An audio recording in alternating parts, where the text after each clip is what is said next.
നിനക്ക് സ്പേസ് വേണമെന്നല്ലേ, നിനക്ക് മാത്രമാണല്ലോ സ്പേസ് വേണ്ടത്. അപ്പൊ ഞാൻ ആരാന്ന് കൂടി നീ ഒന്ന് പറഞ്ഞു തരും എനിക്ക്. നീ ഇങ്ങനെ സൈലന്റ് ആയിട്ട് പോവാ, നീ നേരത്തോടെ പോയി കിടന്ന് ഉറങ്ങുക, ഇങ്ങനെയൊക്കെ ചെയ്യുമ്പോൾ എനിക്ക് കിട്ടുന്ന ഫീൽ എന്താന്ന് എപ്പോഴെങ്കിലും ആലോചിച്ചിട്ടുണ്ടോ?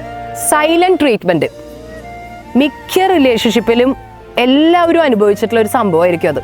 നിങ്ങൾ നല്ല മുട്ടനടിയായിട്ടുണ്ടാവും, എന്തെങ്കിലും പ്രശ്നം പറഞ്ഞ് നിങ്ങൾ അങ്ങോട്ട് ഇങ്ങോട്ട് തല്ലുകൂടി, എന്തെങ്കിലും മറ്റൊരാൾക്ക് ഇഷ്ടപ്പെടാത്ത ഒരു ഡയലോഗൊക്കെ പറഞ്ഞു.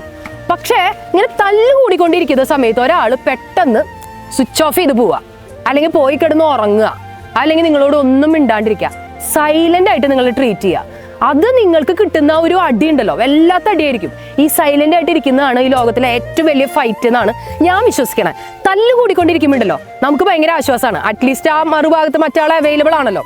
നമുക്ക് എന്തെങ്കിലും തല്ലുകൂടി നിൽക്കുമ്പോൾ അയാൾ അവിടെ ഉണ്ട് എന്നുള്ളൊരു ഫീലാണ്. പെട്ടെന്ന് അയാൾ സൈലന്റ് ആയിട്ട്, കംപ്ലീറ്റ്ലി സൈലന്റ് ആയിട്ട് പോകുന്നത് ഒരുപക്ഷെ മറുഭാഗത്തുള്ള ആൾ ആലോചിക്കണത് പ്രശ്നം തീരുമ്പോൾ വരാം, കുറച്ച് സമയം എടുത്തിട്ട് ആ സമാധാനം ആകുമ്പോൾ വരാം എന്നൊക്കെ ആയിരിക്കും മറുഭാഗത്തുള്ള ആൾ ആലോചിക്കുന്നുണ്ടാവും. പക്ഷേ ഈ സൈലന്റ് ആയിട്ട് അവരെ നിങ്ങൾ ട്രീറ്റ് ചെയ്യുമ്പോൾ ഈ ആൾക്ക് കിട്ടുന്ന ഫീൽ എന്താണെന്നറിയോ?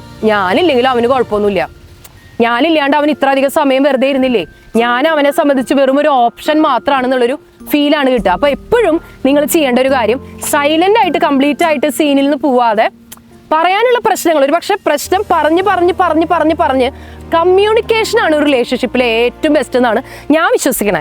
എവിടെ ഒരു സൈലൻസ് വരുന്നോ അവിടെ ആ ഒരു റിലേഷൻഷിപ്പ് കംപ്ലീറ്റ് ആയിട്ട് പതുക്കെ ഫെയ്ഡ് ഔട്ട് ആയി പോകും.